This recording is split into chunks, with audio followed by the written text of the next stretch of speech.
कार्तिक की डिमांड पे आज हम बनाने चले टेस्टी सी पनीर भुर्जी, जिसके लिए हमने काजू को भिगो कर ले लिया था, प्याज काट लिए थे और 70% के करीब सरसों का तेल और 30% उसमें मक्खन मिलाया और जीरे का तड़का डाल के और उसमें डाल दिया हमने प्याज भुनते रहे। तब हमने बेसिक मसाला तैयार कर लिया, जिसमें 1.5 चम्मच के करीब बेसन था और कुछ भी खास नहीं था, सिर्फ थोड़ी सी मेथी और हमने ज़रा सा सौंफ लिया था और बाकी सारे बेसिक मसाले थे।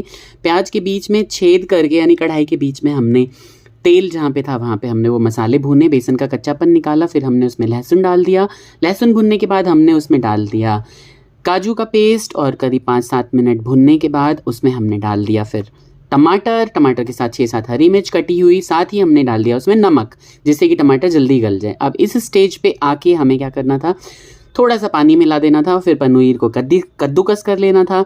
कद्दूकस करने के बाद उसमें हमने डाल दिया थोड़ा सा ग्रेटेड अदरक और फिर धनिए के साथ उसका गार्निश किया। और कार्तिक यहाँ पे बहुत खुश हो रहे थे, खूब सारा हमने मक्खन मिलाया यानी कार्तिक ने, और इस तरह के ये तैयार है आपके पनीर भुर्जी। कैसी लगी आप ज़रूर बताइएगा। पनीर भुर्जी तो बहुत बढ़िया बनी।